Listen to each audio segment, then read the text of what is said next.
everybody on the panel devoted to regionalism in Indonesia. My name is and I'm a PhD student in Institute of Art, Polish Academy of Sciences. And I would like to invite you all to listen to 3 papers.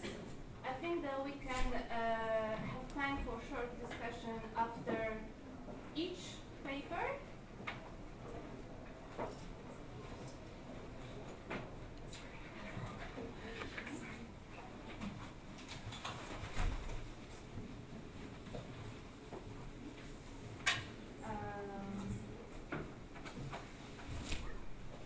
Once again, welcome. So now I have the privilege to introduce the first speaker of this panel, Mr. Michał Sęk from Republika Foundation. He will present the paper entitled Between Firm Grip of State and Local Autonomy Conditions for the Development of Indonesian Provinces. Looks like your weapon. I have already. Hello everybody, thank you for coming. I'm a graduate from Warsaw University and I was specializing in regional development. And right now I'm doing more kind of qualitative analysis about cities in Poland. So I hope you won't.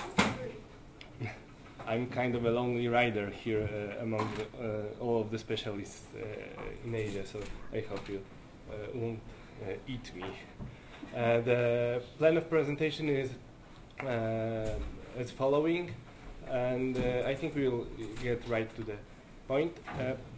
Indonesia is one of the countries that were developing very fast since last 2 decades at least. And here we have a broader perspective. It is a GDP per capita, and since the data is based on World Bank database, and we have here some important thresholds in the political rule of Indonesia. So, as we can see, quite important time was Suharto rule, a new order, Orde Baru, which ended by a financial crisis on the 90s, and then the so-called Reformasi era has started. We can see that now in a little bit more dynamic way, where in an x-axis we have income person again. GDP per capita since 50s till now, and here we have a life expectancy on the y-axis. So life expectancy shows us how long, not only how long people are living, but this indicator is strongly affected by child mortality. So this is on x-axis we have more economical dimension. And on y-axis we have like more social dimension of the level of living, and as we can as we can see, the life expectancy grew significantly, and now Indonesia is somewhere around Japan when in its 50s or 60s. So what if the question is, if the Indonesia will follow the Japan's development path? It's difficult to say. And now we have more of social dimension. On the x-axis now we have children per woman, the total fertility. And as we can see again, Indonesia is close to Japan. Indonesia now it's close to Japan in its 50s or 60s, with a total fertility around 2.1, 2.2 children per woman, and the y-axis there is life expectancy again. So Indonesia is kind of following, not only in economical terms, but in socio-demographical terms, is at least till now is following the development path of more developed countries as Japan or United Kingdom.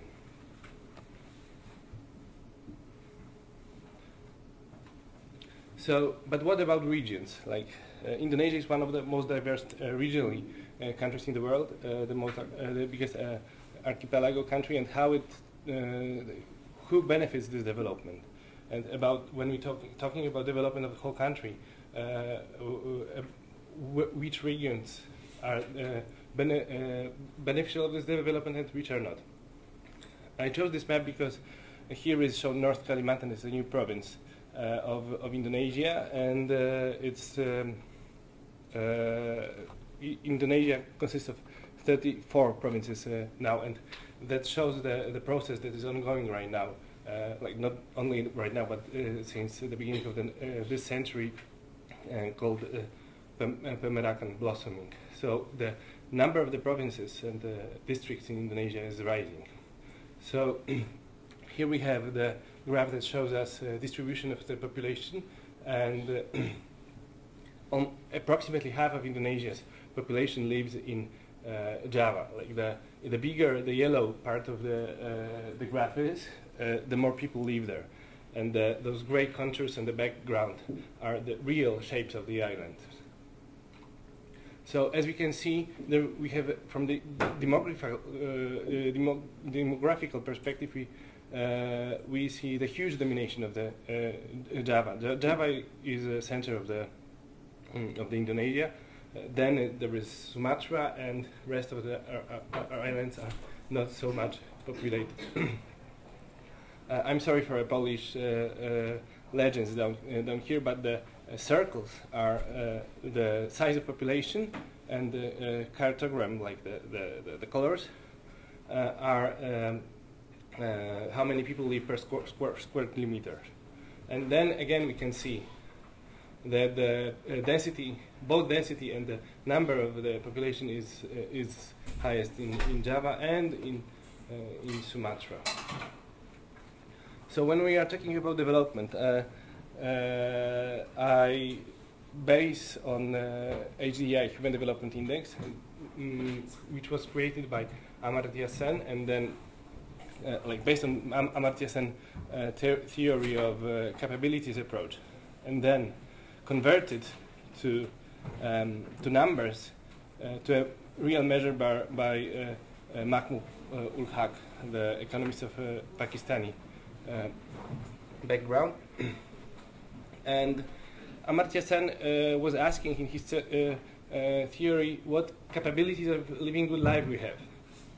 And he expressed that it's health, because it's easier to live a relatively good life with a good quality, in good health, the education, the economic environment, and democracy. And all of those dimensions are actually the conditions that state or another administrative unit like province, but generally state, is responsible for, and creates for us to have better chances to have economic success. And so I want to see Indonesian regions in this frame, and but not only as one measure of HDI, but to see these measures, these dimensions for all of the region, for all of the archipelago. So here we have the distribution of GDP, and if the color is red, then it's above average, and not above average, but it's the higher concentration of GDP is. So on the left side, in the legend we have percentage. So the red ones are from 15 to 17% of GDP of the national GDP is created in that province. Then 12 to 15%, and it goes on. So again, in terms of economy of GDP, most of the production is in Java, and here we have GDP and GDP per capita. So GDP per capita is a cartogram, and the GDP cartogram, and GDP is a cartodiagram. So the height of the label is the how big was GDP. And again, here we can see that GDP per capita is also quite high in some provinces that have not so much, not so big population, but are mainly their economies are natural resource exploitation based, like Kalimantan Timur or Papua Barat or Bangka Belitung in Sumatra. Like these are, I'm sorry, these provinces. Yep, and here.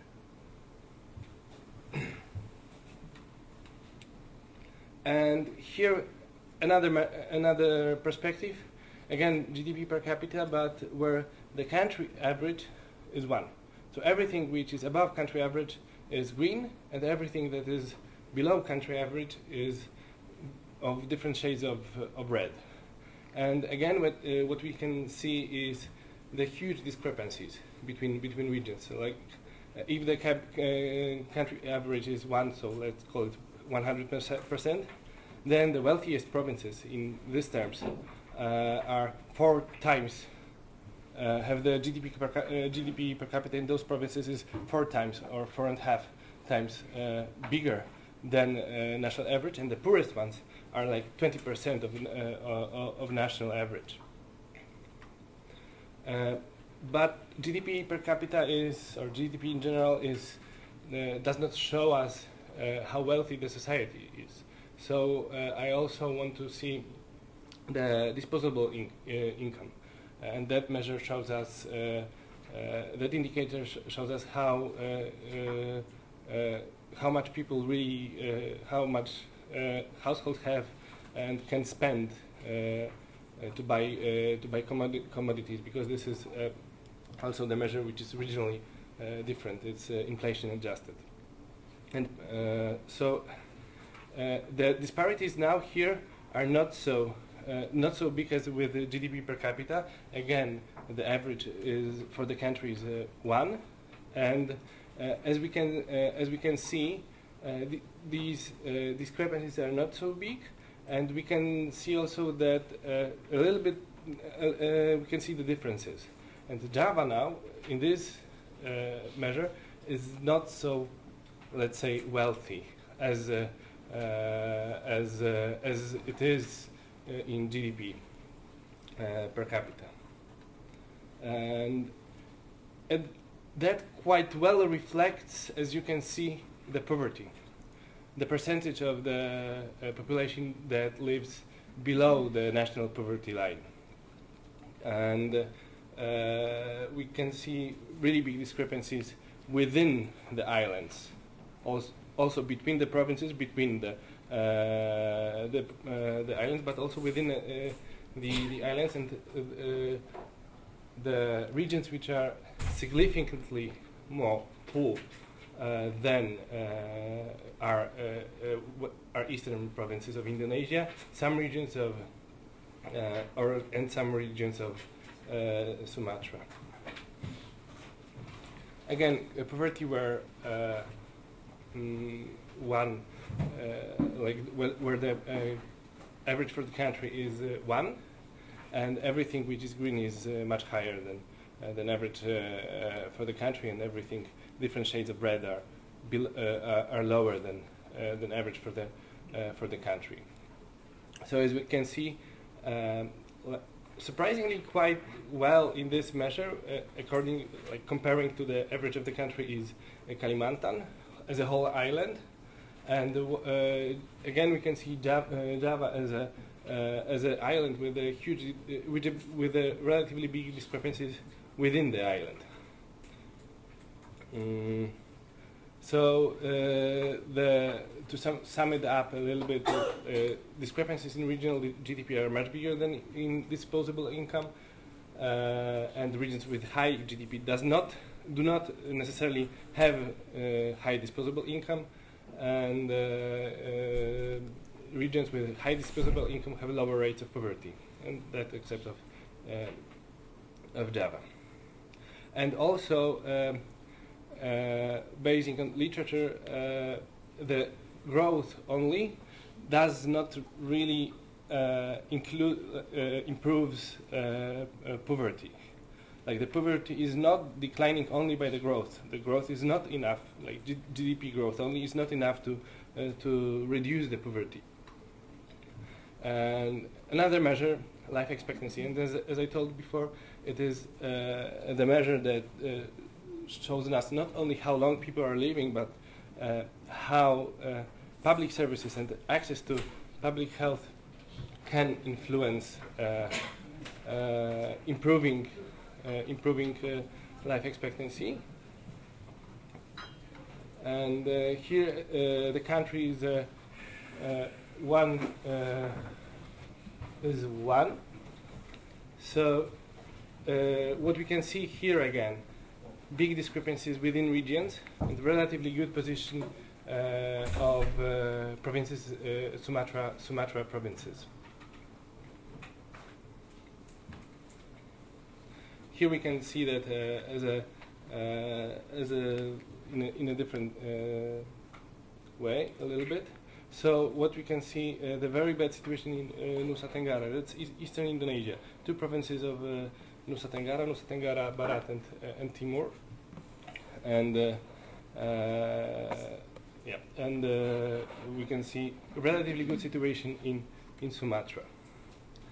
And here is education, illiteracy ratio. I will go directly to this slide, where we can see country as one.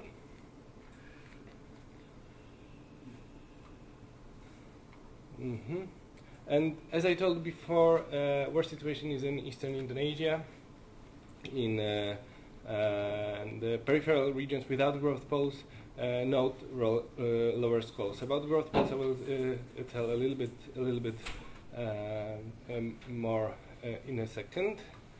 And I want to compare two provinces. Both economies of both provinces are based on natural exploitation of natural resources. Kalimantan Timur and Papua Barat, these are one of the highest with the GDP per capita, but with the disposable income, the differences are not so big. But differences in other measures, in other dimensions, are huge, especially in the illiteracy ratio. And we can see that in Kalimantan Timur, it's almost not a problem anymore. Comparing to Papua Barat, it's a big problem. So, is it like that there is a wealthy center and poor peripheries? And yes, it is like that, but not in all dimensions. And not all of the spheres, like health, education, so on, not all of them correlate with wealth. I think I will skip that. Okay,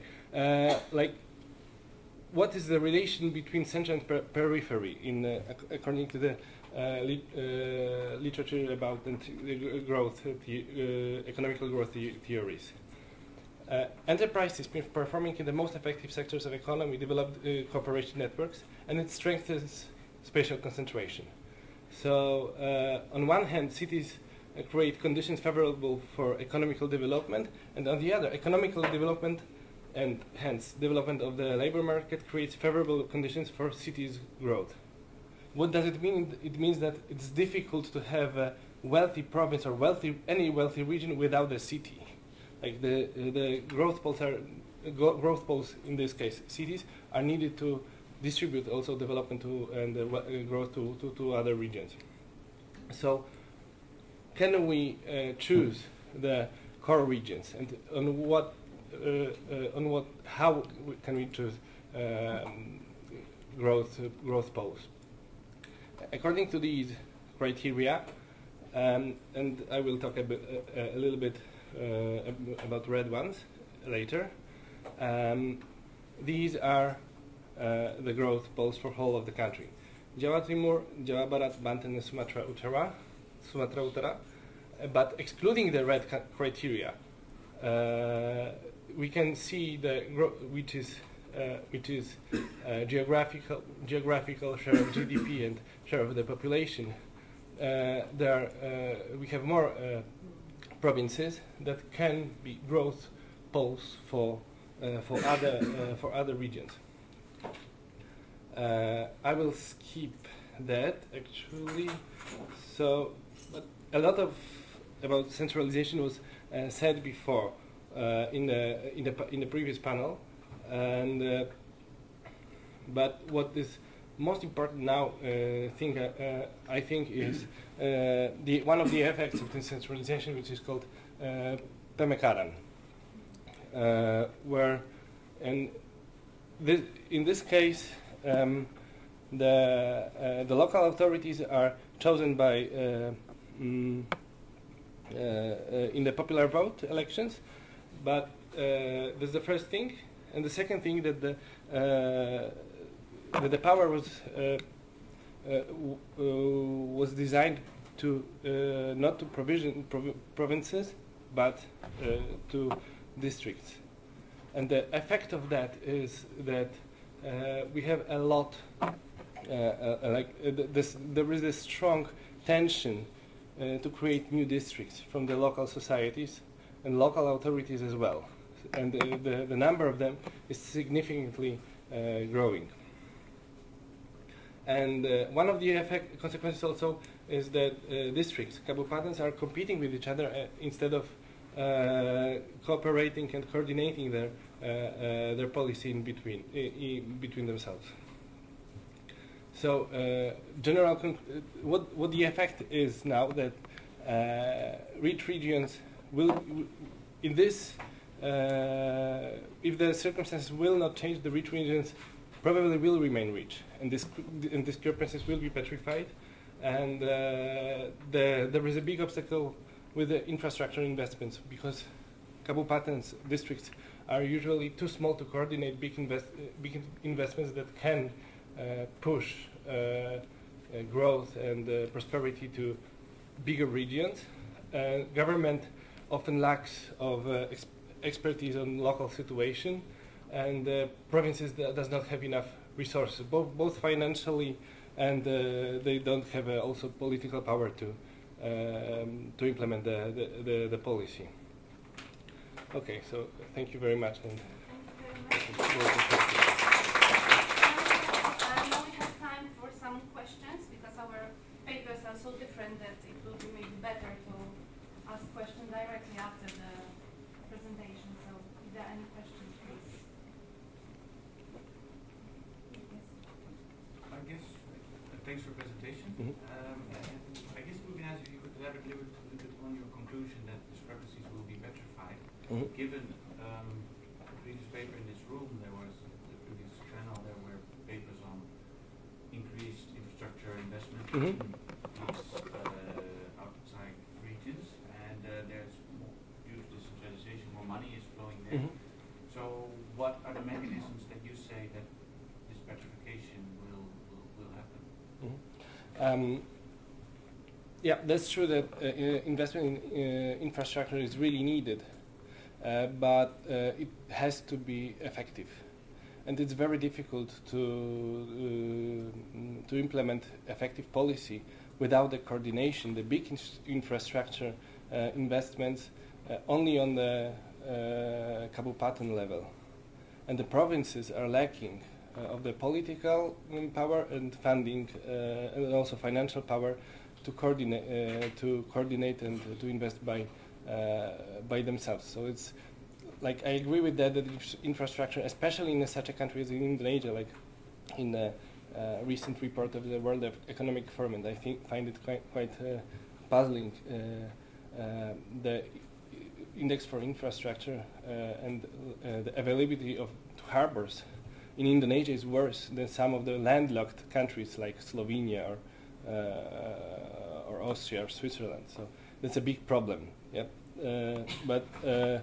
So the investment to infrastructure sector is really needed, but it's more the matter how it will be implemented and how the infrastructure will connect regions. Like Now the case that is going on is a new investment that will be conducted in high-speed train between Bandung and Jakarta, but as we can see, that will not benefit the Papua provinces or the eastern Indonesian provinces. So the investment is needed to connect islands in between themselves, but also to connect cities in those islands in between themselves to create opportunities of the growth for those cities.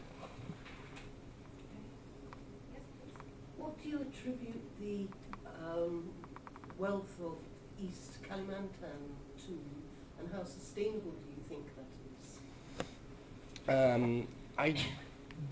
I don't know very well local situation in all of the provinces, but East Kalimantan, like in all of those maps I showed, like this is a province that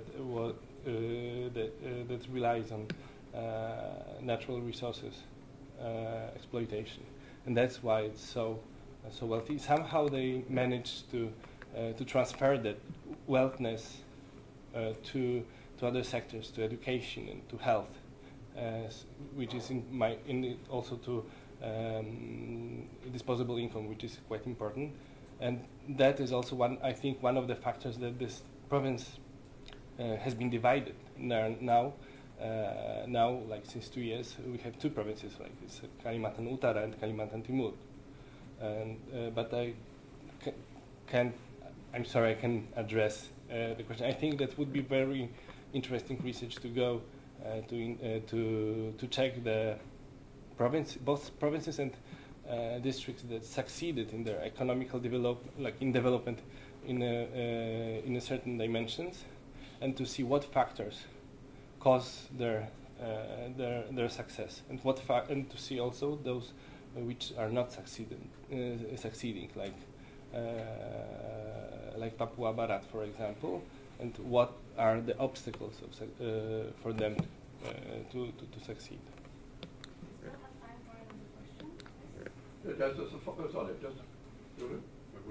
Just following up, because you showed us Caltara being split off, but then all the rest of your statistics were on whole Kalimantan Timur.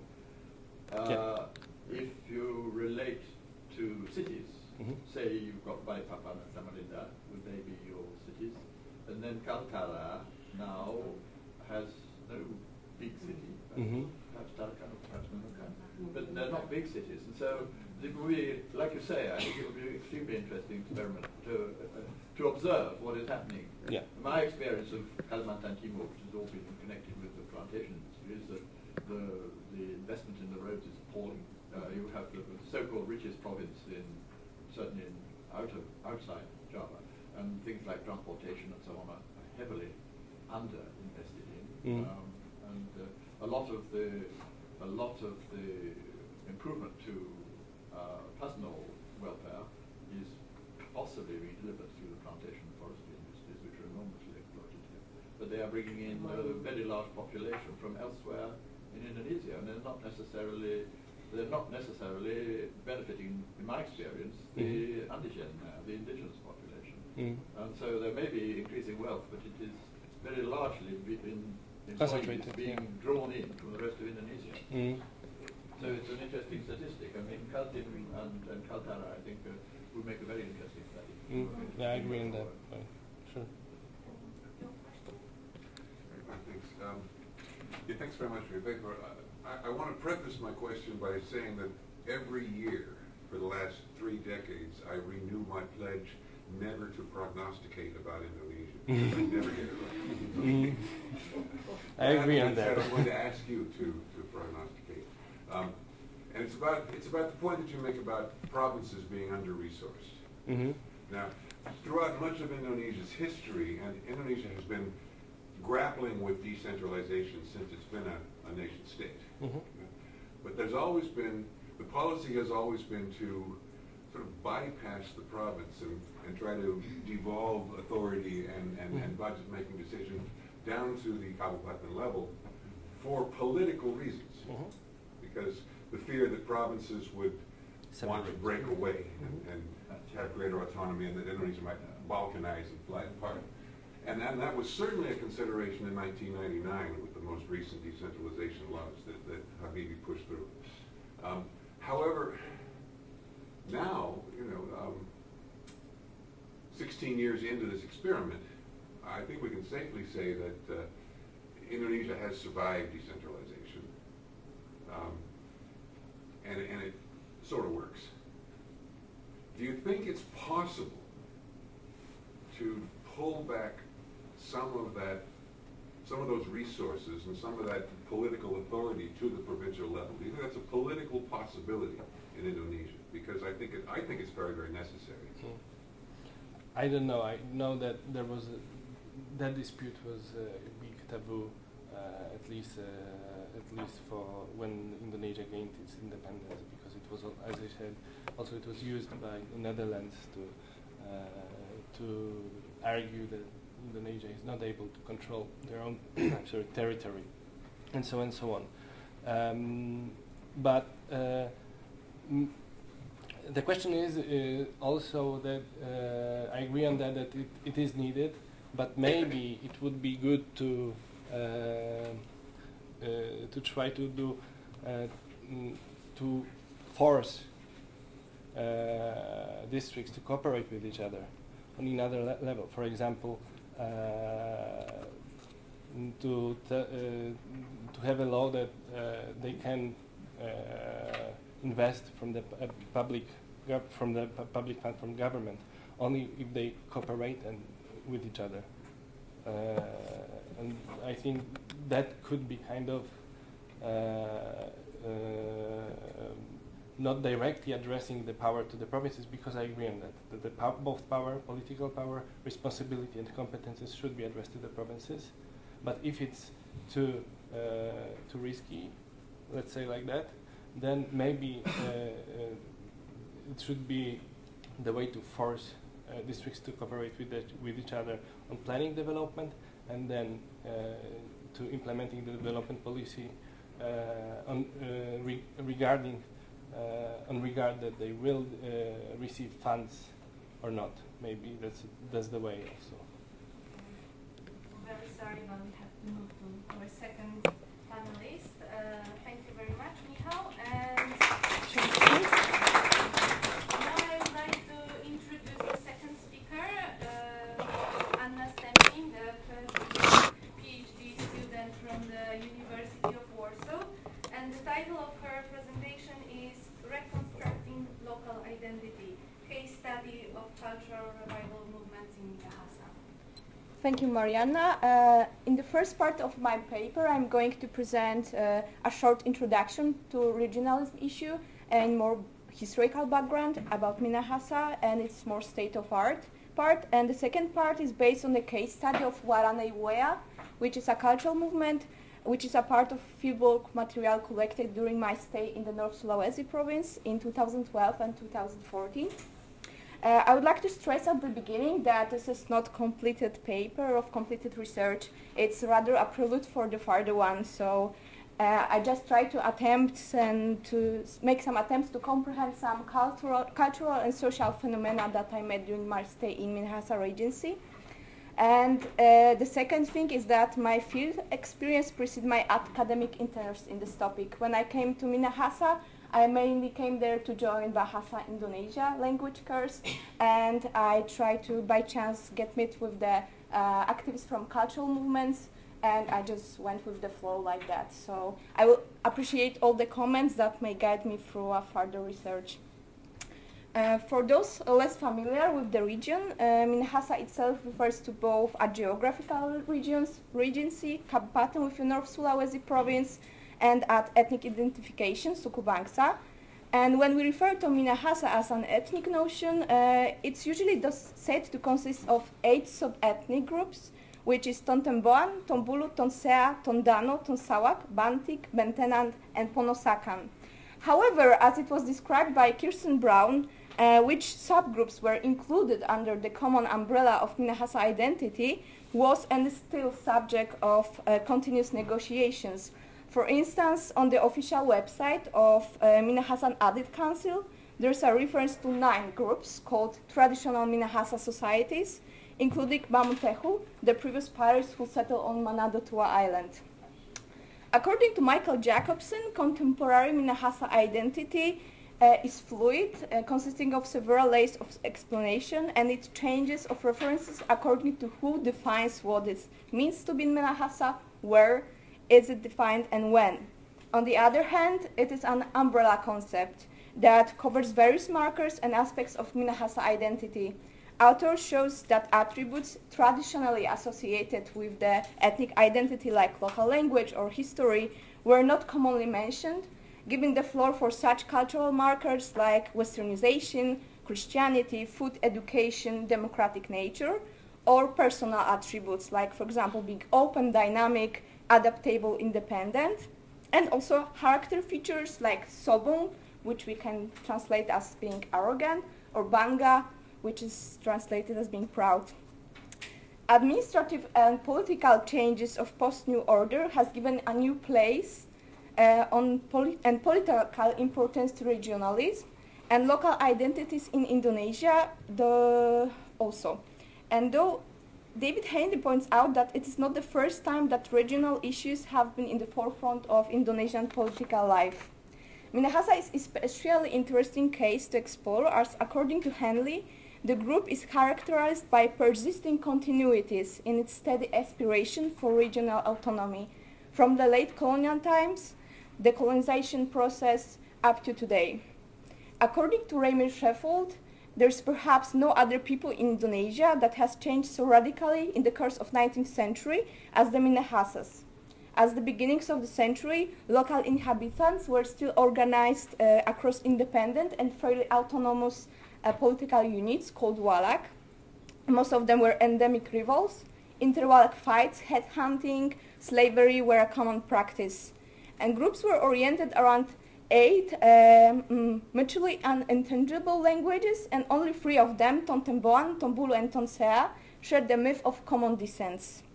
In his paper, Nationalism and Regionalism in Colonial Indonesia, the case of Minahasa, Henley shows that emergency of Minahasa's one perceived community has dripped deep down in colonial times.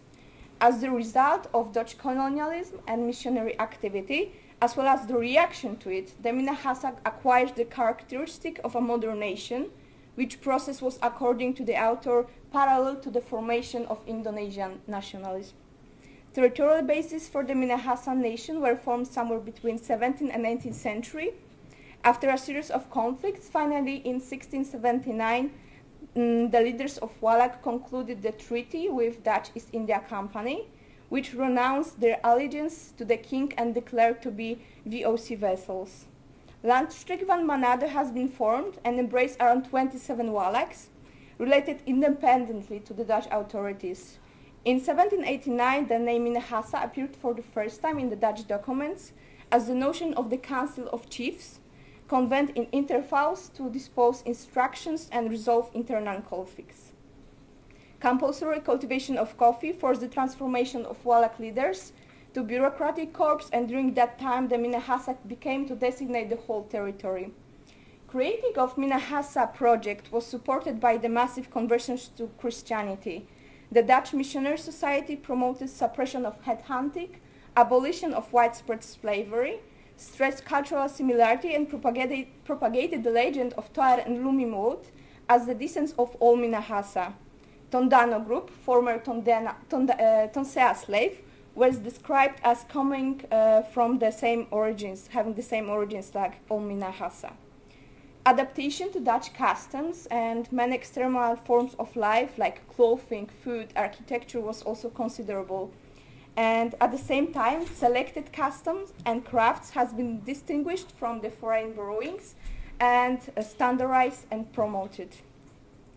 Henley describes how idea of this one Minahasa folk disseminated through institutions like local mission school system established single curriculum and helped to promote the Malay language as the local lingua franca.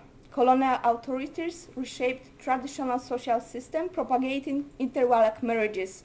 Colonial system created a new privileged elite of chiefly families. Taking into account educational progress, a degree of economic welfare, and considerable indigenous participation in the government, situation of Minahasa comparing to another indigenous groups was considerably good.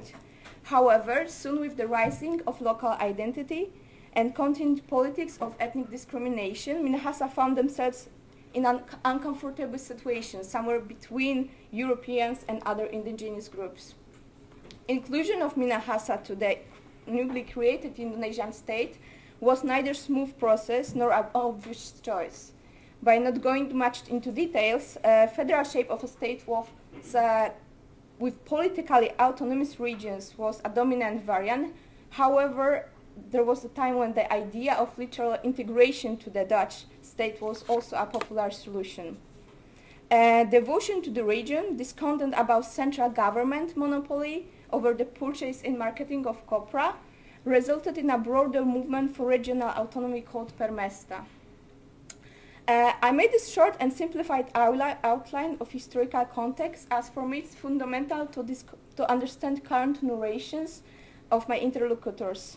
During interviews, they often express discontent about the motion of Minahasa from nation to ethnic group, and shared impression that Minahasa's role in the history of the independence of Indonesia is underestimated or falsified.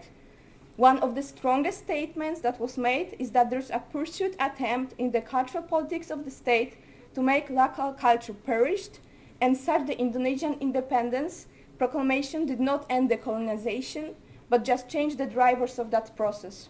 We cannot give the responsibility to put ourselves to other people, was explained to me during one of the interviews. The main idea that was mentioned before from Michał of the decentralization was to shift the more political and economical power to the local communities. And this process was often accompanied by the attempt of local leaders to force ethnic interpretation of the locality, which was understood as common identity, history, and rights based on an ethnic attachment. Communication of distinctiveness built upon cultural differences and emphasizing the notion of authenticity, which was supported by the discourse of NGO or individual and collective rights, became again socially and politically relevant. Minahasa region is commonly presented as a positive example because comparing to other parts of Indonesia, the upsurge of regionalism and the end of political repression did not lead here to the outbursts of ethnic or religious violence. Nevertheless, it doesn't mean that it's not affected by the process. Due to the changes in provincial organization at the beginning of the century, the secession of Capita and Gorontalo in 2000, Minahasa have come to constitute the dominant ethnic group in the North Sulawesi province. What is even more important, the secession changed previous balance between Christians and Muslims and made the North Sulawesi province a reversal of national religious profile with a Christian majority and a Muslim minority. Mass conversions to Christianity as well as cultural excessive westernization resulted in a common belief that Minahasa society has been stripped out of the most of this traditional heritage. And Minahasa currently found themselves in a situation, to paraphrase Kelly Swayze, of no culture to market. The other concern recalled by cultural movements activities is how to maintain Minahasa common identity, which is, by their opinion, challenged by the current processes. Mner Ivan Kanwang from Universitas Samratulangi explained this challenge as follows. The land that we have inherited from our ancestors with the name of Minahasa land now started to be mapped with different names. For the future generations that didn't inherit the collective memory of one united Suku Bangsa nation, primordial characteristic of districts, which is a foundation of setting the borders of new autonomy territories, will provide a clear sign that we are not one anymore but different. Names indicate identities, and identities indicate the differences between us and them. Regional autonomy, with its geographical division based on naming, like Kabupaten Minahasa, Kabupaten Minahasa Selatan, and so on, is accompanied with the jargon of individuals or groups' claims that a certain city or Kabupaten is a cultural territory of Tontemboa, Tombulu, Tonsea, Toluor. There's an increasingly noticeable turn for the future maintenance of Minahasa-ness without comprehension of our cultural roots. After the interviews conducted, I recognized a few challenges for cultural movements to face. The first one is to work against a common assumption that Minahasa has been stripped of their culture.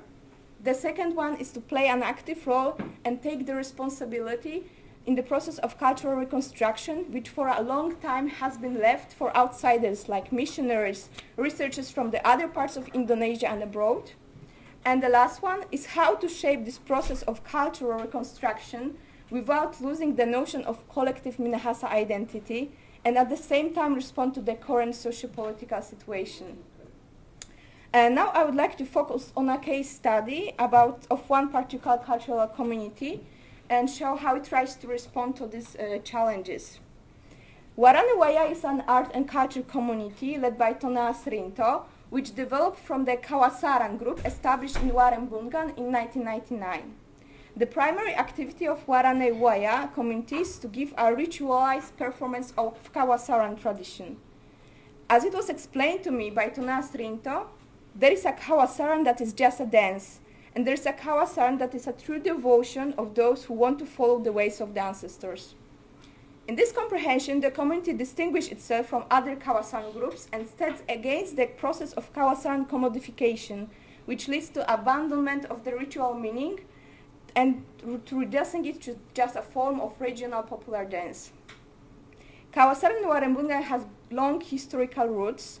The tradition is passed through the bloodline of the Tonas Rinto family, as according to the belief, only those with the blood of Warane, former warriors, can perform the ritual.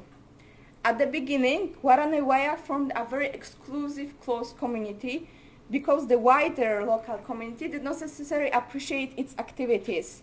People actively involving or showing off during the rituals were stigmatized as primitive or orang jaha, literally bad people, and they were not accepted by the local communities who acknowledged their practice to be a threat to the Christian values. The group was close to extinction when most of its members decided to leave the community. In 2009, Tonas Rinto decided to rebuild Waranewaya. Since most of Warane bloodline holders did not want to be involved in the community anymore, the decision to open the group for all the youth from the outside of the bloodlines has been made. The group started to socialize with other cultural communities and held activities to wider public. It is often invited to perform Kawasaran during the different kinds of events like weddings, funerals, erecting of the new houses. However, what is constantly stressed by Tonas Rinto is that all the performances in which Waranewaya group is involved are always devoted to the ritual understanding of Kawasaran. In the visible way, both kinds of performing Kawasaran as a dance and as ritual are similar. According to the study conducted by Balai Pelestarian Budaya in Manado, Kawasaran consists of 3 parts. Each of them holds its own characteristics, movements, and commands. First one, called Chakalele, originates from the ritual Mawaya, which in very past used to be performed during and after the fight. It's a sequence of dodges and attacks, which is accompanied by the shouts and characteristic face expression with eyes widely open. The second one is called Kumoyak and originates from the ritual called Maori, during which warriors gave the honor to the ones who have fell during the battle. Performers sing Kumoyak song while dancing in the circle, in the middle of which traditionally the heads of the fallen has been placed. By this ritual, the souls were helped to transform, and such a help gave the death was an obligation of every Warane. The last part of Kawasaran is called Lalayan, and it's performed by unarmed warriors as a joyful final dance. As a form of characteristic Minahasa regional dance, war dance, Kawasaran is often performed as a welcoming dance in front of the guests and during cultural festivals. During such competitions, Kawasaran groups are assessed by richness of the costumes, the knowledge of the dance structures, and the fluency in the performing of the movements in response to leaders' commands. Asked about the differences between Kawasaran performed by Waranewaya and other group, a member of community explained to me as follows. You cannot learn in just a moment to become a participant in Kawasaran. The way one lives his everyday life is a base of the ritual, and Kawasaran means a united with the life. The ritual meaning of Kawasaran was explained to me in a few ways. The name Kawasaran is derived from the word asar, which means to act like ancestors. Performing Kawasaran in this sense means acquiring the features of the ancestor, which are wisdom, courage, strength, and gentleness. Through the ritual, these features are incorporated in the bodies of Kawasaran members. Another message derived from the Kawasaran is hidden in the understanding of words asaran, which means to be already united with the nature and creator, and Kawak, which is a fence protecting the territory of Kampung Negari. In other words, the group members, Warane, throughout a ritualized performance of Kawasaran, are committed to the act as protectors of Minahasa land and people. The meaning of this protection, however, has shifted as the previous role of Warane warriors also changed. Nowadays, it mostly has a spiritual meaning and is manifested by conducting other rituals, keeping memories of ancestral traditions alive, taking care of cultural places and artifacts. The one of the example is ritual of Lumales, which derives from the word Lalalesan, which means a place of seclusion. Previously, Lumales was the process of going to the mountains in searching for knowledge, enlightenment, and it was the place of this was considered to be the high place. However, as Tonas Rinto explained about Lalalesan, previously it has to be a high place. Although today the new places are not necessarily located on the hills, they are the ones that's sacralized by us. They are the remains of the lives of our ancestors, and today we make them meaningful for us as a Lalalesan. So we don't look for the high places anymore. Nowadays, as Lalalesan are regarded the places connected to Minahasan myths and stories, like the famous Watu Pinawetengan, which is in the picture. It's a kind of megalith covered with carved symbols, and it's probably the most well-known place associated with Minahasan culture. For Warane Waya, the special meaning of this place take its roots in the myths according to which the stone is believed to be a masebah, a natural altar on which Minahasa ancestors, the known as Malesan people, offered a sacrifice to an almighty Opo Empung, when after a long journey they decided to settle down in the areas of today's Tumares Watu Pinawetengan Kanwang. It's a place called a place of division, but it's also the place that reminds the unity of Minahasa sub-ethnic groups. Lumales is also performed to Warugas, which are the sarcophagus of ancestors, and to Minawanua, which are the remains of the old settlements. And in such manner, the Waranewaya take care about the places which are forgotten or abandoned by the local communities, and by sacralization of such sites through the rituals and offering space to the ancestors, the community is trying to rebuild the relationship between the people, the ancestors, history, places, and artifacts. To just wrap up, I argue that apart from its spiritual dimensions, practices for Warane Waya community can be seen as an act of an active remembering, which after Tim Endensor I understand as the engaged process which does not merely involve the passing down of official knowledge, but also creative, sensual, expressive arts of narrating and staging improvisations. The final shape of performed rituals is creative combination of knowledge obtained from books and archival resources, passed from generation to generation, and also passed to Tonas by the process of Kinane enlightenment. Cultural movements like Warane Waya play an active role in the process of cultural reconstruction. The re part of the word refers to rootedness in the history and knowledge about the past, which by community members is discovered, performed, and appreciated, and reintroduced into everyday life. The second part of this word put a stress on creative actions of individuals so cultural practice can respond to present-day challenges, problems, and values. And in such a point, rituals are for me, and as kind of engaged class lessons of history, which function is to incorporate some certain values to the community about the local cultural heritage. Thank you very much. Thank you very much. So it's the time for questions. Are there any questions for Anna?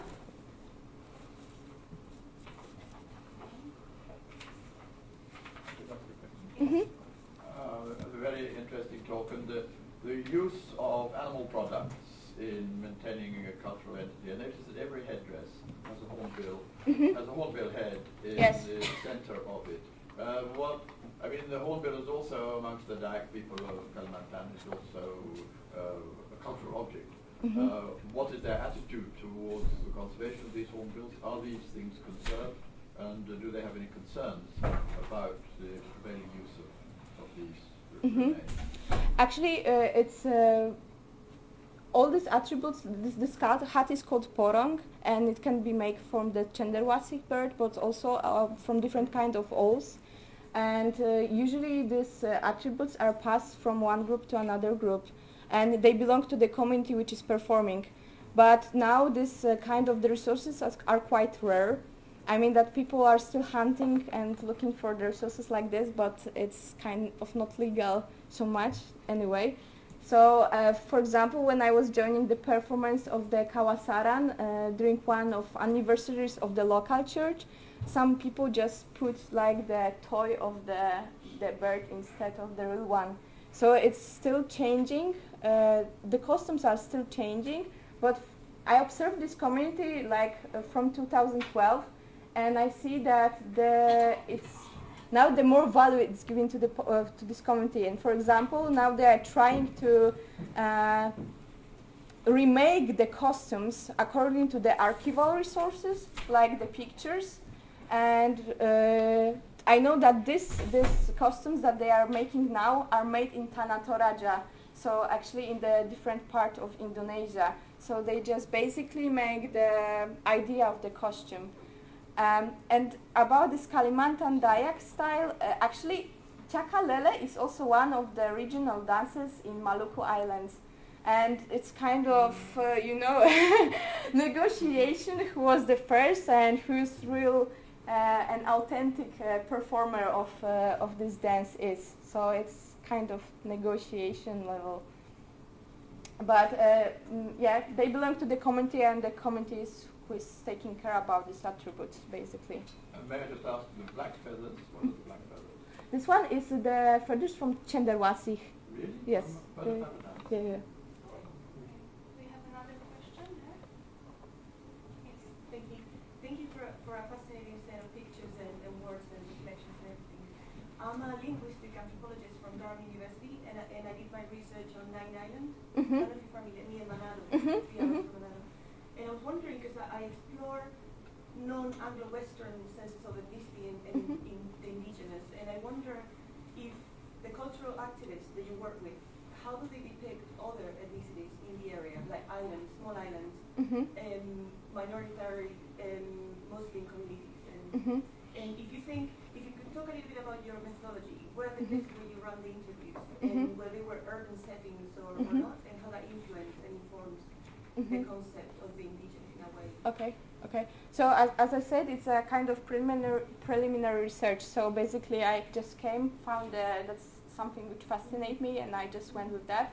And the interviews they were made because it is not. I present just one community that was interviewing. Another communities are more like based in the cities. This one is based in Warembungan. It's small village, actually, and I made interviews in Bahasa Indonesia language, in Manado Malaya language, and in English. It was like combined all together, because during that time I was also learning Bahasa Indonesia by my own, and so it was the combination. That's why I said that it's basically preliminary research. I made like the photo documentation that was during that time helpful for me of the rituals, and after this I was just literally sitting with my interlocutors, going slide by slide, and because I joined the ritual, documented, and after this try to reinterpret what was done there with my interlocutors, who were the main actors, let's say, of the rituals. And about this another groups, ethnic groups, actually I read a very good article made by Kelly Swayze, which she's saying about this, because this attribute, Christianity attribute for the Mihasa identity, it's a very strong one. These groups, they have ambivalent positions, I would rather say. It's when I was presenting my paper for the lectures in Universitas Samratulangi, they didn't appreciate it much that I'm digging into such topic.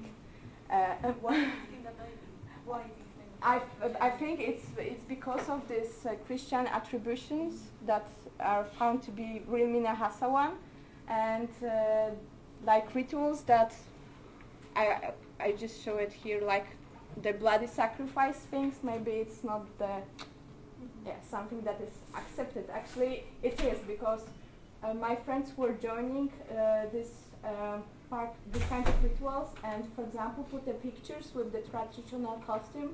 She was literally set aside from her dormitory. There she was fighting with her ibukos, and so Kelly Swayze, she said that there is a quite huge Muslim minority now in Manado, and of course there are intermarriages with Minahasans, and during her study she said that they are acquiring this Minahasa identity. But if you are looking at the cultural movements or about the political movements on Minahasa, these groups, they really don't have a voice there. So yeah, it's kind of negotiation, but it's quite close. What are your next steps now? What If you don't I mind might are you gonna go back? yeah, my plan is come back. Actually, I just came here because I thought that you people can give me some ideas how can I move forward with my research, because this is what I'm looking now. We have time for one more question. Thank you for your presentation. I want to ask about the pre-1998 and post-1998 identity politics of Minahasan people.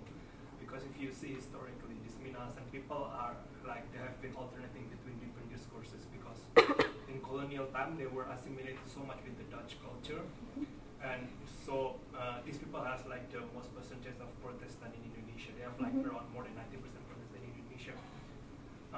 And if you know, in 1950 something, there's like a rebel movement around this area. I think it's called Permesta or something. Yeah. So you see that this kind of like it's like ethnic struggle within this region. I think most of them are, a lot of them still speak Dutch languages, if I'm not mistaken. So after 1998, there's like a discussion about creating a new province, like a new Minahasan province. Yes.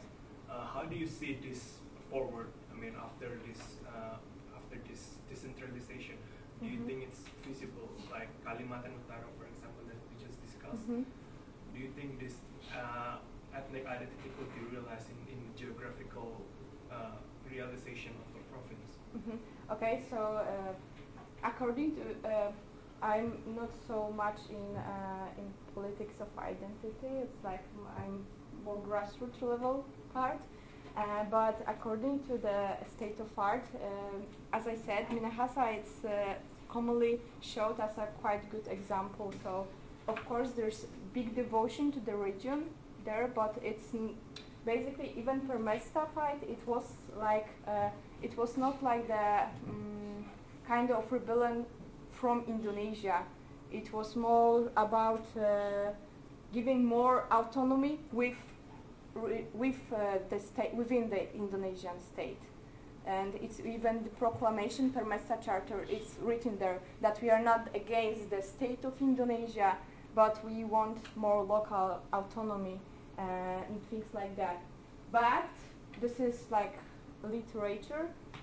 But among the activists that I was talking to, actually this idea about the federalistic state was quite common that I observed. I will not talk too much about this because this is still place for exploration to me. I don't want to make some final notes about it, but it's quite popular. And for example, many times there was a mention of Dr. Supit, but Supit, who is one of the local authorities, and he was also one of the Indonesian state in the form of its federalistic presentation. And this belief that the kind of shape that Indonesia is now doesn't fit the needs of the community, what was also voiced that rise quite often during my interviews. So they even say that Persatuan Indonesia is more like Persataan Indonesia, which means that local nations are forced to stay inside one borders. But it still needs a place to explore. I can say very much about that. Okay, thank you very much for Anna and for all the questions. Thank you. So this is now time for me to present my paper.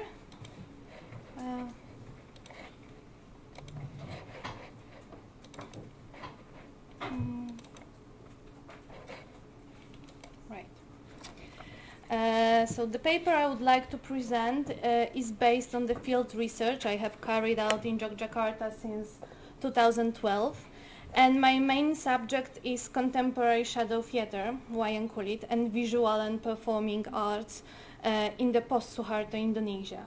But collecting materials for my PhD, I noticed that artists who create in Yogyakarta strongly identify themselves with the city in which they create and with the local communities in which they work. In their creative work, they remember local identity and local narratives as one of artistic strategies. So in this paper, because of the limited time, I will present only some of them.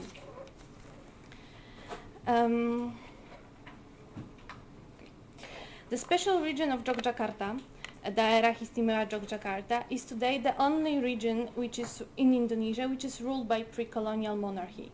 The Sultan of Yogyakarta is also the governor of the region. Yogyakarta Sultanate was founded after the Third Javanese War, which started in 1746.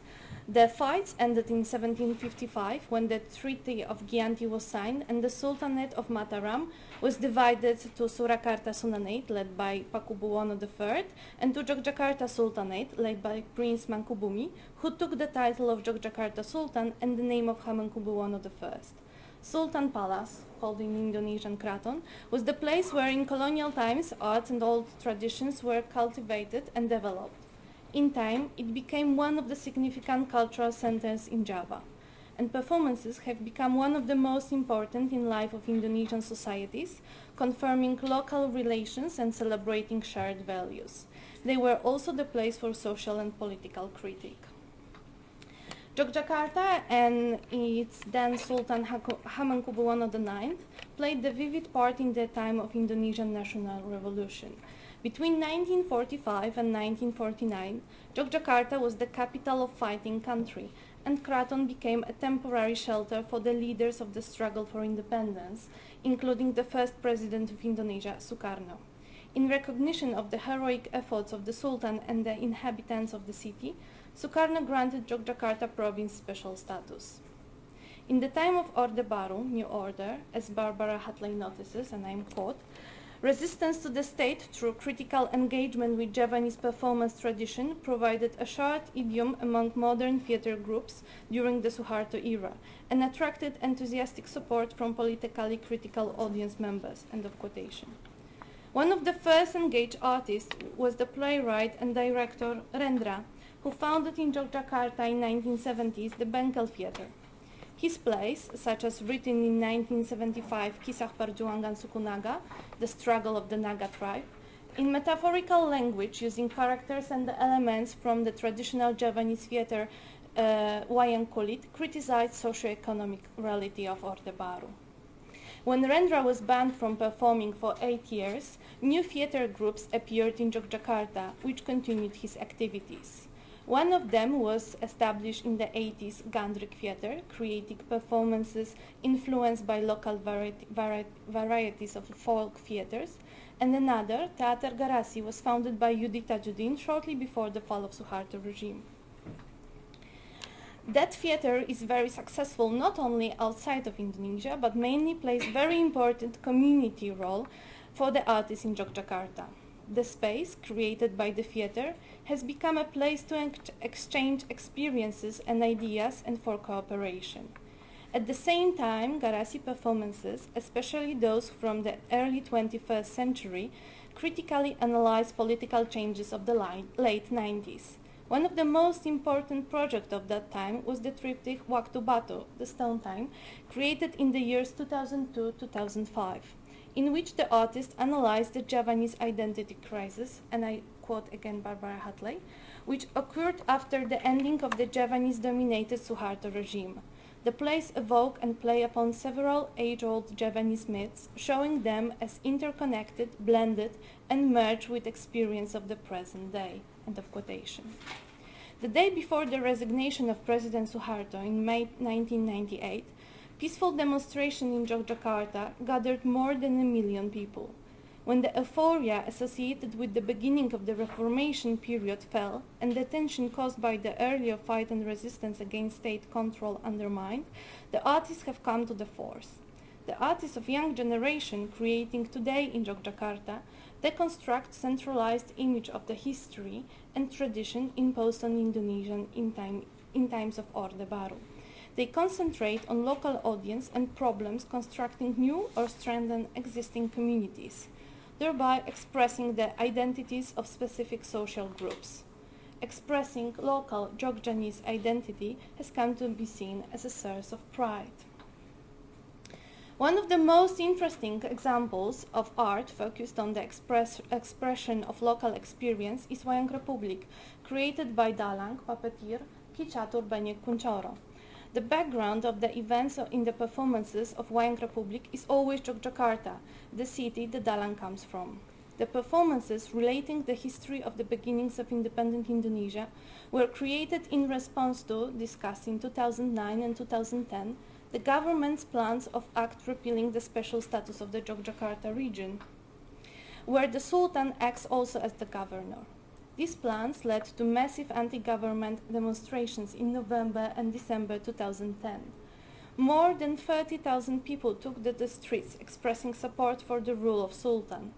In their opinion, politicians betrayed the pact which has been signed many years before by the first president of Indonesia and Kraton. The performance of Wayang Republic, entitled Yogyakarta Memang Istimewa, Yogyakarta Really Special, shown during the demonstration, reminded the audience where the special status of the province has come from. It was addressed mainly to young and the youngest audience who know the history of their city only from the history books or family stories. Ki Catur uses in the performances Indonesian language, which is easier to understand than traditional on such occasion Javanese one. He also uses contemporary puppets representing primarily important historical figures, such as Sukarno, as we can see here, Hatta, or Dutch General Dirk Reinhard Adelbert von Langen. In his performances, Catur refers not only to the history of the city, but also to the myths and beliefs which are important to its residents. At the top of the Kayon puppet, which is shown in this slide, designed especially for Wayang Republic, there is towering over Yogyakarta Merapi volcano. According to local beliefs, Merapi designates the northern end of the sacred axis running from the peak through the main street Malioboro and Kraton, in the middle of the puppet, to the Parangkusumo beach and the ocean, in the lower part. The sacred axis joins not only geographic points on the map, but first and foremost unites the spirits inhabiting the volcano with the Sultan of Yogyakarta and Nyi Roro Kidul, the Queen of the Ocean, who is a mythical goddess wife of Javanese rulers. As it was pointed out by the creator of Wayang Republic puppets, Hadi Sukirno, axis depicted on Kayon represents the values that represent the character and uniqueness of the residents of Yogyakarta. On the other side of Kayon, there is an image of an elephant and a tiger, the symbols of Kraton in Yogyakarta. The tiger is the energy and the strength needed to attack, and the elephant expresses openness. And although both symbols are the opposite of each other, this time they show the complexity of the philosophy by which most of the residents of Yogyakarta live. Ki Catur, in the performances of Wayang Republic, focus mainly on showing heroic Sultan of Yogyakarta, Hamengkubuwono IX, who gave shelter and financial support to the leaders of the struggle for independence. Historical events such as, for example, reading the Proclamation of Independence signed by Sukarno and Hatta, appear in the background, helping only to outline the historical context. Revolution and struggle are shown in the performance as a kind of spiritual search, the attitude of the Sultan, who not only accepted under his roof the leaders of the struggle for independence, but also refused Dutch soldiers, represented by General von Langen, to enter his palace, represent the attitude of all the inhabitants of the city. In one moment of the performance, Hamengkubuwono IX addresses the Lieutenant Suharto in saying, and I have a short clip. This is the line that he will speak. Dalam peran ini bukan persoalan peran atau budaya, tetapi lebih pada persoalan eksistensi negara. So, sorry. So the Sultan is seen as a spiritual leader of those who fight, standing in opposition to the pragmatic Suharto, who later became president of Indonesia. The war and the acceptance of its result is in Wayang Republic performance the spiritual emotion. The performance closes the scene between Sukarno and Sultan Hamengkubuwono IX, and I have the text first, so you can read it, because then it will be in Indonesian. So for them that cannot speak Indonesian, please read first.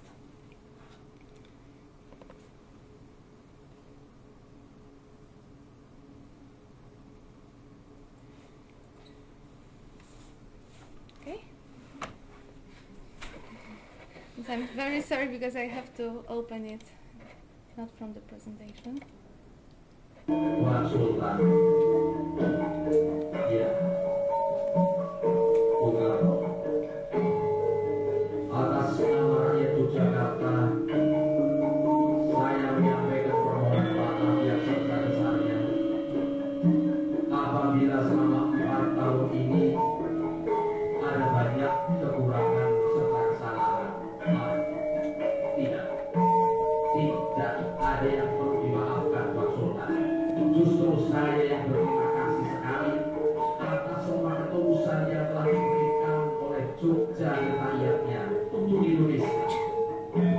Yogyakarta telah menjadi kota baru beri semangat kebangsaan, semangat perjuangan dan kebudayaan. Yogyakarta termasuk oleh karena jiwa-jiwa kemerdekaannya. Hidupkanlah terus jiwa-jiwa kemerdekaan itu. Terima kasih. Tuan Sultan. So back to the presentation. Okay.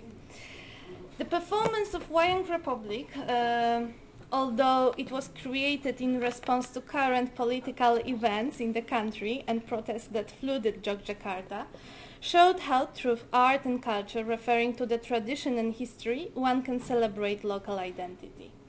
A similar idea is present in Jogja Hip Hop Foundation, created by the musicians in 2003 with the inspiration of Marzuki Mohammed, known as Killa the DJ.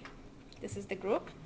The group of DJs and rappers consists of Jahanan Duo, Balance and Mamok, and pioneers of Javanese hip-hop Rotra, Ki Ageng Gandas and Rajapati, together with Marzuki, and Marzuki is the shortest one, decided to create music that would include Javanese gamelan music and Indonesian pop, and ancient Javanese poetry, literature, and in the hip-hop sound. Yogyakarta is still present in the works of the group, not only by Javanese language or sounds of gamelan that accompany the residents of the city every day, but most of all by taking important for the local communities topics. The artists rap about poverty and corruption, the problems of the young and the excluded. Their song, Jogja Istimewa, became the unofficial anthem of the demonstration against taking back the special status of Yogyakarta province in 2010. Now I have the short video clip that was recorded during this during these demonstrations. And here is the text in Bahasa Jawa, so...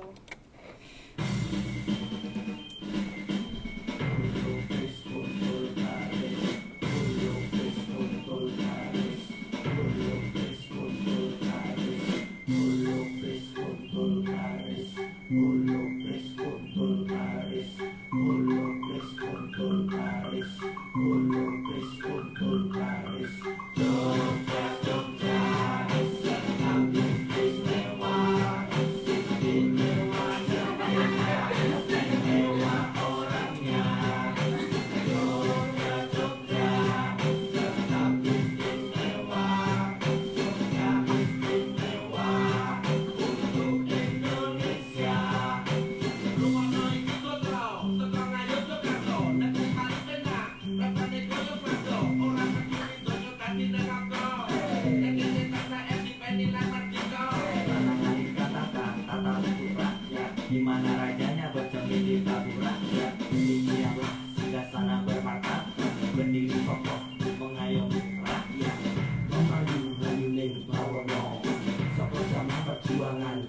Eko Jogja istimewa bukan hanya daerahnya, tapi juga karena orang-orangnya. Jogja, Jogja, tetap istimewa, istimewa negerinya, istimewa orangnya. Jogja, Jogja, tetap istimewa, Jogja istimewa untuk Indonesia. I'm glad you enjoyed. Through songs like Jogja Istimewa or Jogja Ora Didol, Jogja Not for Sale, they are in favor of the side of the protesters against the sale of more land in the city for investments which treat the local communities and which can, as a result, lead to a change in the nature and shape of the city. Their music, socially engaged and critical to those in power, combines tradition with modernity, showing how young artists can express their local identity while becoming a part of international culture. Remembering local narratives or celebrating the local identity are just some of the creative strategies of artists working in Yogyakarta. A very large audience is also attracted by all kinds of festivals and local artworks, such as organized since the late 80s Festival Kesenian Yogyakarta, Yogyakarta Art Festival, presenting dance, music, theater, such as, for example, Ketoprak or like Jadilan, shown in the poster, or paintings and sculptures of contemporary artists, or another festival having shorter history, Pasar Kangen, during which one can buy local treats, crafts, and antiques. The centers of independent culture have begun to appear. They share the space and are open not only for cooperation with other artists, but also for activating local communities. Besides mentioned before Teatr Garasi, Padepokan Seni Bagongku Sudiarjo has become an important center which, in addition to educational activities, organizes performances, exhibitions, and concerts for local residents. And this is just the poster from the last edition of Jagongon Wagen. It's like the monthly performance connected with concert and exhibition created for the local audience. Artists also take part in the actions that aim to restore the neglected areas of the city or draw attention to the urgent social problems. One of them was the ritual purification of the contaminated water in the river Kode flowing through the city, named Ruatan Kali Kode, organized just at the end of March 2016. This ritual is traditionally celebrated during wayang performance, and beyond purification has also to restore the disturbed balance and to relieve the harmony to the life of the local community. Thank you very much for your attention. Are there any questions or comments? Yes, please.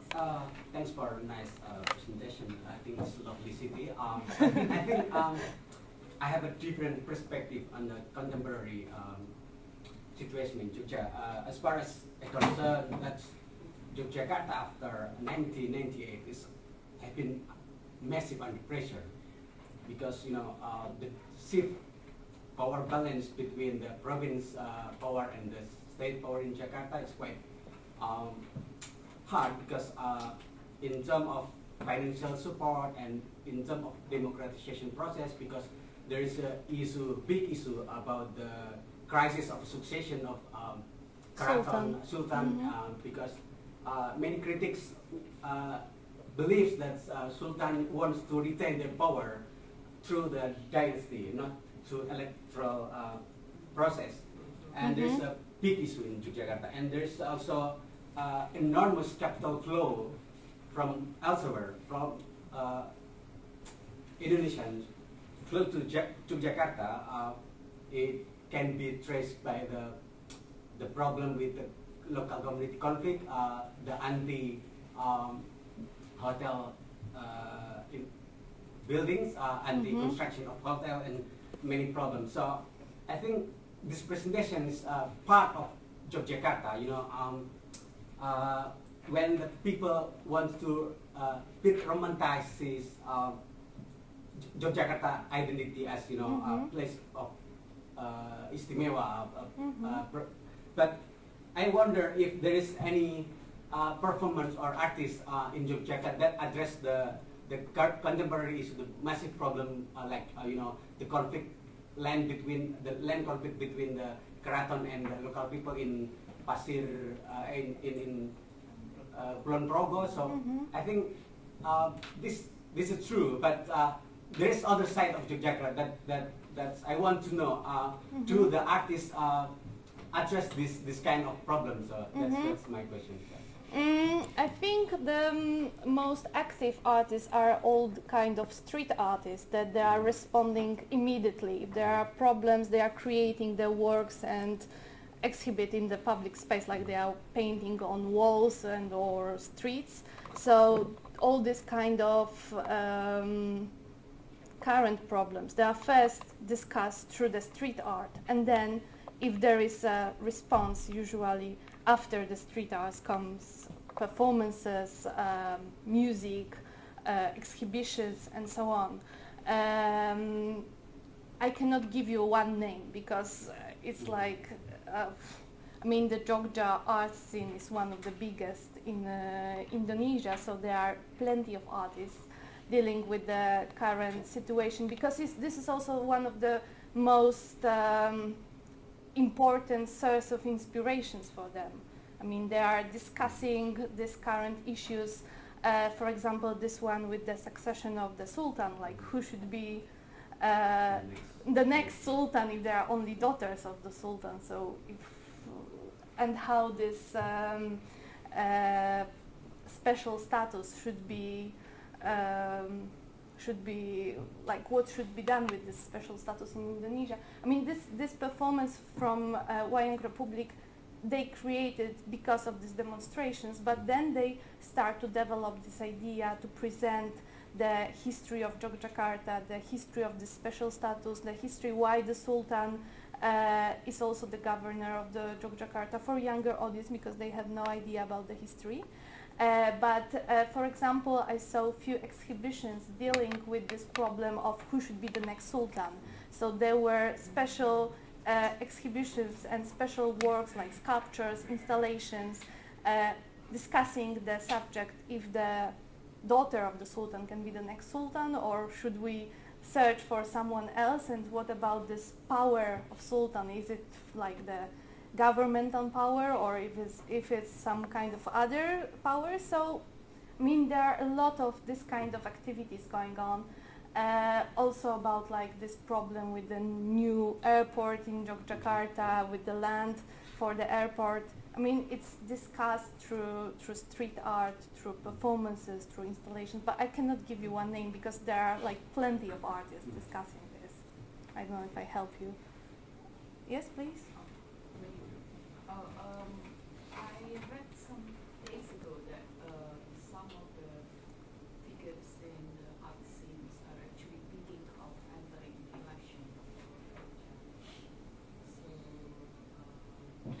I can give you things like that. Yeah, basically, I don't think they don't talk about these issues that hotel and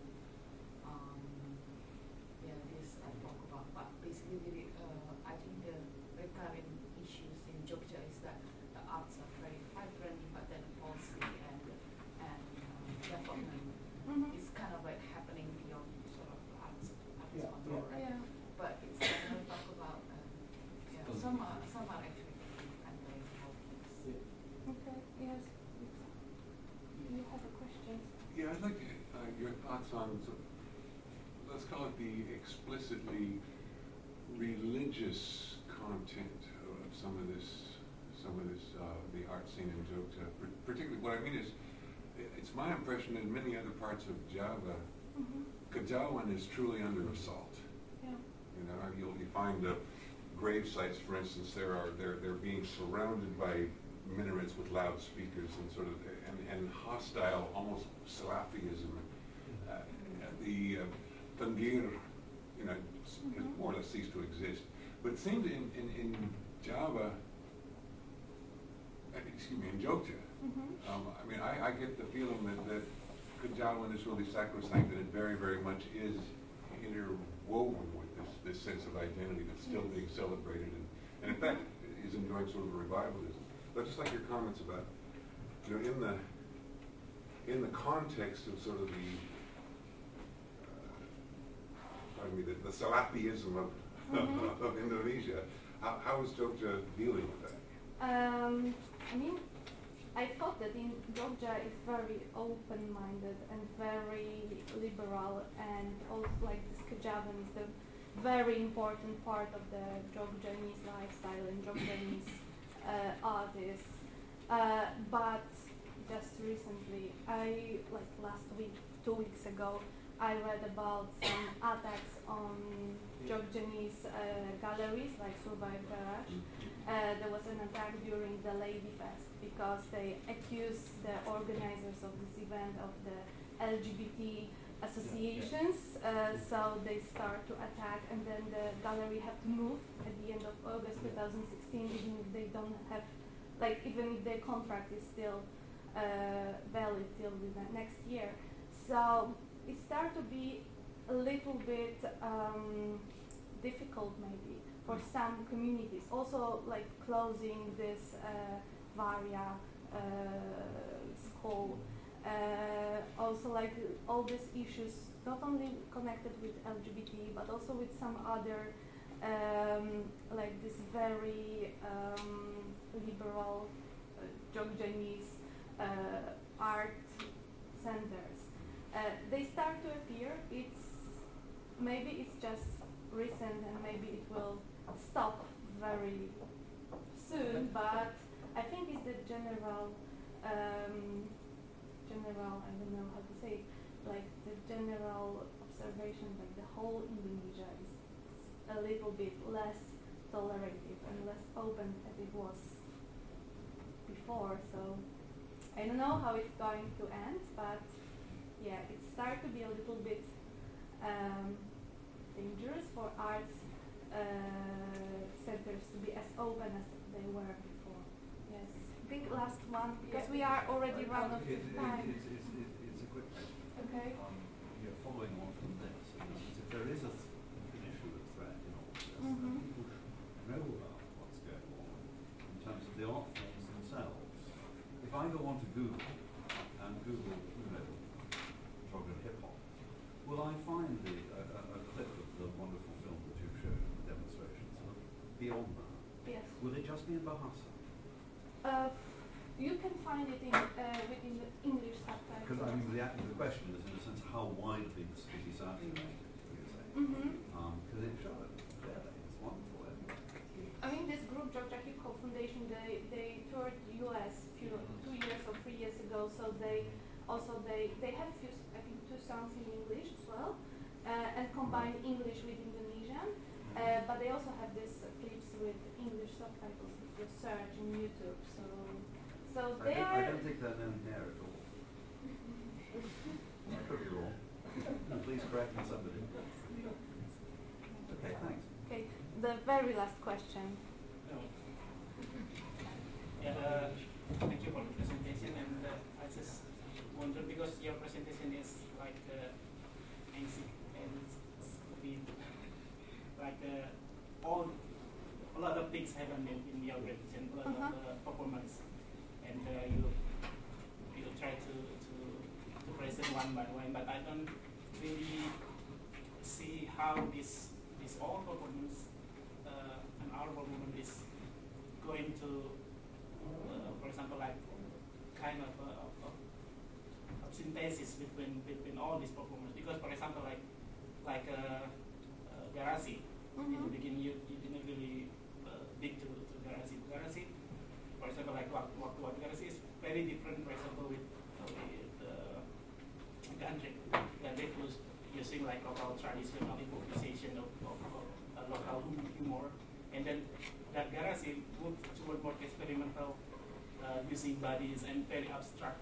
Yeah, but Garasi was more like a space for the communities, for the artists from different backgrounds, that they can work together. There are also artists, not only Indonesian artists, working with Garasi, but they have created this space, and they also create something very important, which I didn't mention. They create the archive of Indonesian performances, so you can see some performances, you can read plays, you can read articles about theater in Garasi because they archived all of this, because there is no other source of information about theater. What I'm trying to say is, if we're talking about like, because your title is maybe the Jogjanese or the there's a lot of, this performance is covered a lot of things of that we cannot really put it as a one identity of Jogjanese, for example.